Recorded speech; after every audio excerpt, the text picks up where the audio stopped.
سیستم تهویه مطبوع مدل ساندن از همین مدلایی که 1 2 3 یا 1 2 3 4 داره پراید 3 تا، پژو تیوا 4 تا. چجوری کار میکنه؟ اولا یک مثبت از سمت رله زرد رنگ که بهتون توضیح دادم میره روی موتور تهویه مطبوع. ورودی پنل من یک منفی دائم داره. زمانی که من این درجه رو سلکتور رو روی 1 یا 2 یا 3 یا 4 میذارم، یک تیغه یا یک پلاتینی زیر اینا هست که تو هر وضعیتی یک منفی رو به من میده. یعنی حالت خاموش ندارم منفی، اما روی 1 2 3 4 داره که این میره به سمت مدار کولر، پس الان باش کاری نداری. علاوه بر اون زمانی که من روی 1 بذارم یه منفی میره برای سیستم کولر که کاری باش نداریم، این پایه 1 هم منفی میشه. این از اینجا میاد و میره داخل مقاومت تهویه مطبوع و از بزرگترین مقاومت عبور میکنه و از این خروجی خارج میشه و میاد روی موتور. وقتی که من روی 1 بذارم، موتور فن با بزرگترین مقاومت تهویه مطبوع سریع میشه و سرعت خیلی خیلی کمی پیدا میکنه. زمانی که من اینو سلکتور رو روی 2 بذارم، این دفعه پایه 1 قطع میشه منفیش، از پایه 2 خارج میشه و میاد بس میشه به مقاومتی که کوچکتر از این اولیه بود یا 1 بود و بزرگتر از بعدی بود. این دفعه موتور من با این مقاومت سری میشه و یک مقدار سرعتش بیشتر میشه. اما وقتی رو دور 3 بذارم، میاد بس میشه به کوچکترین مقاومت و سرعت موتور فن میره بالا. اما رو دور 4 چی؟ دیگه داخل مقاومت نمیره و اینجا مدار میشه موازی. موتور فن یک مثبت یک منفی مستقیم دریافت میکنه و با حد اکثر توان خودش کار میکنه. توی ارزیابی گفتم چی؟ اگر مقاومت تهویه مطبوع بسوزه یا کلا سوکتشو من در بیارم، موتور فن من فقط با دور تند یا دور آخر کار میکنه. این از این. مشتری میاد در مغازه میگه کلن کار نمیکنه. میام چیکار میکنم؟ میام ببینم آیا مثبت من تو پژو که یه رله زرد رنگ داره میرسه به موتور یا نمیرسه. تو حرکت منفی دارم یا ندارم. اگر داشتم مثبت و منفی و موتور سوخته، اگر نداشتم میرم دنبال ایراد. میام سوکت مقاومت رو در میارم. زمانی که من کلید رو پایه 1 بذارم، یه دونه از این سیم ها منفی میشه. کافیه لامپ تستم رو به مثبت بزنم، به پایه های این بدنم.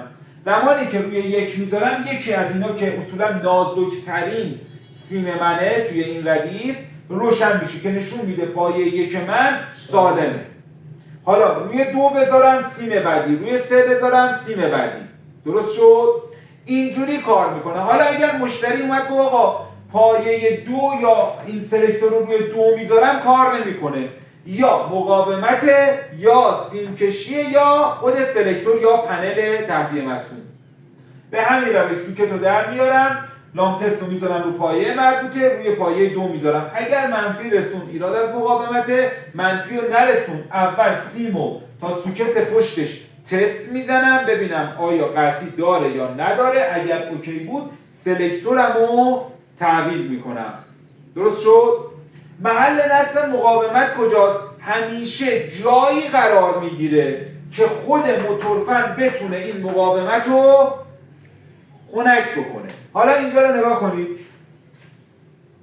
توی این مدل ها اومدن اینجا یه دونه حالت فیوز گذاشتن، حالت مقاومت، حالت گرمایی، که اگر فشار اومد این بسوزه و کل 1 و 2 و 3 از کار بیفته و فقط با 4 کار بکنه. حالا بحث امنیتیه، ولی این فیوز بسوزه دیگه این مقاومت قابل تعمیر نیست و باید ما تعویضش کنیم. داخلش پلمبه؟